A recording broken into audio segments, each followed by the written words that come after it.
ठीक आहे, आपल्याला साधारणपणे माहिती आहे, गेले 2 दिवस मुंबईत एक महत्त्वाचा विषय ज्वलंतपणे सगळ्यांच्या चर्चेत आहे. तो म्हणजे चारकोप आणि कांदिवली त्या परिसरातले जे गणपती आहेत, मोठे मोठे गणपती आहेत, मग काही 14 फुटी आहेत, काही 15 फुटी आहेत, एक दोन मला वाटतं 18-20 फुटाचे पण आहेत. त्यांचं विसर्जन ह्या भाजपच्या सरकारच्या पोलिसांनी आणि महानगरपालिकेने ऐनवेळी रोखलं. मिरवणुकीत जाऊन विसर्जनाच्या दिवशी पोलिसांनी जे विसर्जन होतं, प्रस्तावित जे विसर्जन होतं ते रोखलं. आता कारणं त्याच्यात अनेक येत आहेत. मी मुद्दामून एक दिवस आम्ही काही बोललो नव्हतो, काही प्रतिक्रिया दिली नव्हती, कारण आम्हाला वाटलं होतं की हे हिंदुत्ववादी सरकार ह्याच्यातून काहीतरी मध्यमार्ग काढेल. जे कारण आम्हाला सांगितलं जात आहे की 30 तारखेची एक इंटरिम ऑर्डर आहे हायकोर्टाची, आणि त्या 30 तारखेच्या ऑर्डरनुसार हे सगळं केलं जात आहे. मला वाटतं ह्याच्यात कुठे ना कुठेतरी हे भाजपचं जे राज्य सरकार आहे, जे आम्हाला स्वतः हिंदुत्ववादी सरकार म्हणून म्हणतं, ते कुठे ना कुठेतरी अपयशी ठरलेलं आहे.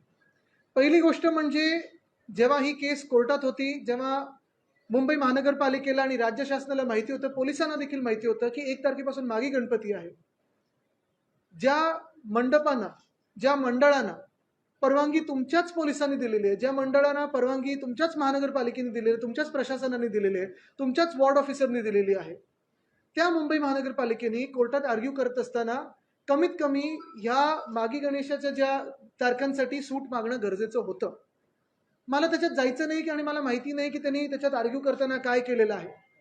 पण सर्वसाधारणपणे जर आपण पाहिलं तर भाजप अनेक विषयांवर आणि खास करून कोर्टाच्या ऑर्डर्सवर लगेच प्रतिक्रिया अनेकदा देत असतं. जर तुम्हाला उदाहरणं द्यायची तर दिल्लीतलं चीफ सेक्रेटरीचा जे विषय होता आणि तिकडच्या जे अधिकारी बदलायचा विषय होता, लगेच ऑर्डर आल्या आल्या अध्यादेश आणला आणि ते बदलून घेतलं. चीफ इलेक्शन कमिशन त्याचा निकाल सुप्रीम कोर्टाने दिल्यानंतर देखील अध्यादेश काढला, बिल आणलं आणि ते बदलून घेतलं. गोष्ट सांगण्याची ही आहे की ही इंटरिम ऑर्डर आल्यानंतर देखील आज 11वा दिवस आहे. म्हणजे तसं पाहायला गेलं त्या दिवसापासून मोजलं तर 12 दिवस की 13 दिवस झाले असतील, कारण आज तारीख आहे, आपण पाहताय 11. एक गोष्ट आहे की 30 जानेवारीला ही ऑर्डर आल्यानंतर पुढे काय तयारी केली मुंबई महानगरपालिकेने? या मंडळांची बैठक बोलवली होती का? पोलिसांनी मंडळांची बैठक बोलवली होती का, ज्यांना तुम्ही स्वतःच जे काही परवानगी असतात ते दिले आहेत? तुम्ही बैठक तरी बोलवली होती का? पर्यायी योजना काही केली होती का? काल आम्ही पाहतोय सुनील प्रभूजी असतील, तिकडचे स्थानिक आमचे लोक असतील, गुडेकरताई असतील, ह्या सगळ्यांनी लढा दिल्यानंतर म्युन्सिपल कमिशनरशी बोलून, प्रशासनाशी बोलून वगैरे कृत्रिम तलाव आता काहीतरी केला गेलाय. पण ते कृत्रिम तलावामध्ये खरंच एवढ्या मूर्त्या जाऊ शकतात का? दुसरी गोष्ट म्हणजे जे मी सांगतो ना सतत, की भाजप ही हिंदुत्व नुसतं निवडणुकीपुरती वापरते, नंतर आम्हाला सगळ्यांना, आमच्या हिंदूंना असं वाटतं की आम्हाला फेकून देतं. ह्याची 2-3 उदाहरणं ही आपल्या डोळ्या देखत आहेतच. पहिलं म्हणजे गणपतीच्याच बाबतीत, गणपती बाप्पाच्याच बाबतीचं उदाहरण द्यायचं तर पहिलं उदाहरण हेच आहे की मागच्या सरकारच्या वेळी आपल्याला आठवत असेल 2023 साली की 22 साली जे सरवणकर, ज्यांनी गणपती बाप्पाच्या मिरवणुकीत, जसं परवा आपण पाहतो जी अडवणूक झाली, तसंच ह्याच सरवणकरांनी, जे आमदार होते, एकनाथ शिंदेचे आमदार होते, त्यांनी मिरवणुकीवर बंदूक रोखली होती. त्यांनी पोलीस स्टेशनमध्ये जाऊन गोळी चालवली. तत्कालीन गृहमंत्री जे आता मुख्यमंत्री ते सांगतात की गोळी चालली, पण कोणी चालवली हे आम्हाला माहिती नाही, याचा अजून अभ्यास चालू आहे. खरं तर सरवणकरांवर UAPA सारखा कायदा, अतिरेक्यांचा कायदा लागू झाला पाहिजे होता, कारण हिंदूंवर त्यांनी बंदूक रोखली होती. स्वतःला हिंदुत्ववादी सांगणारं सरकार, ह्याच सरकारने सरवणकरांना सिद्धिविनायक मंदिराच्या न्यासाचं अध्यक्ष केलं होतं. तसंच जर पाहायला गेलं तर निवडणुकीच्या मतदानाच्या 1 दिवसाआधी भाजपच्या काही ट्रोल्सनी चालवलं होतं की आता वक्फ बोर्डने सिद्धिविनायकची जागा मागितलेली आहे.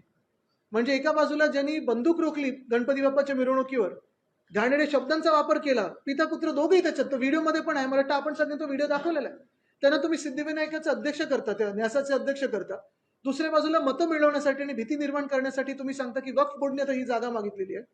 आणि तिसऱ्या बाजूला गणपती बाप्पाच्या सणामध्ये आणि मागी गणपतीमध्ये आता हे तुम्ही काल जे मूर्ती अडवण्याचं आणि अजूनही विसर्जन झालेलं नाहीये, असं दुर्दैव मी कधीही आपल्या राज्यात पाहिलं नाही.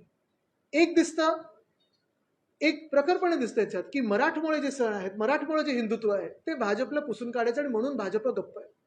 तसं भाजपची ही दुतुंडी भूमिका जी आहे, दुटप्पी भूमिका जी आहे हिंदुत्वाबद्दल, ती जगजाहीर आहे. इथे काही उदाहरणं माझ्याकडे आहेत ना. ही बघा, हीच बातमी आता 3 फेब्रुवारी 2025 ची आहे. ही गोव्यामधली आहे. एका बाजूला आम्हाला सांगतात की भाजप हिंदुत्ववादी आहे, पण Goa exporting beef to middle east why Goa meat complex, गोव्यामध्ये मीट कॉम्प्लेक्स आहे जिथून इराक वगैरेला बीफ पाठवलं जातं. आणि ही भाजपा आम्हाला हिंदुत्व शिकवायला निघालेली आहे. तसंच जर पाहायला गेलं तर दुसरी बातमी आहे, म्हणजे आपण गेलं पूर्ण वर्ष आपल्याच माध्यमातून ऐकत होतो की बांगलादेशमध्ये हिंदूंवर अत्याचार होत आहेत, हिंदूंना तिथे सतवलं जातंय. पण त्याच बांगलादेश बरोबर ह्याच बीजेपीच्या बीसीसीआयनी क्रिकेट देशात येऊन खेळून दाखवलं.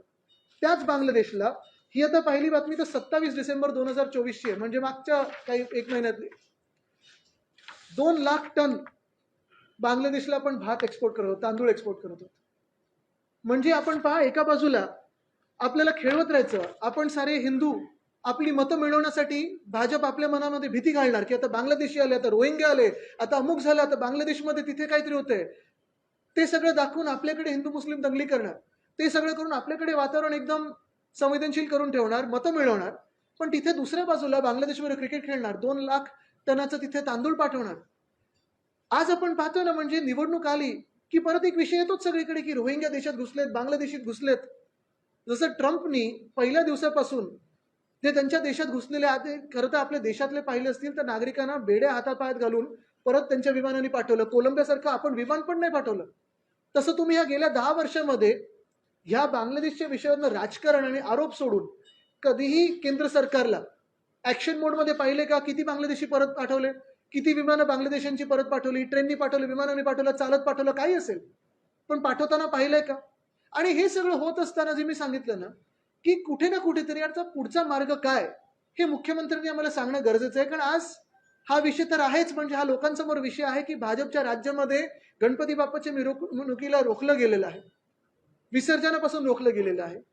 आणि तसंच आता पुढचा प्रश्न हाच येणार आहे की जर हे मागी गणेश उत्सव होत असेल तर गणपतीचं जेव्हा आपलं सण येईल तेव्हा मग मोठी मंडळं काय करणार आणि त्यांना तुम्ही काय नक्की मार्गदर्शन करणार आहे हे आम्हाला मुख्यमंत्र्यांकडूनच ऐकायचं आहे, दुसऱ्या कोणाकडून ऐकायचं नाही. तुम्ही काय सांगितलं मंडळांना की तलावात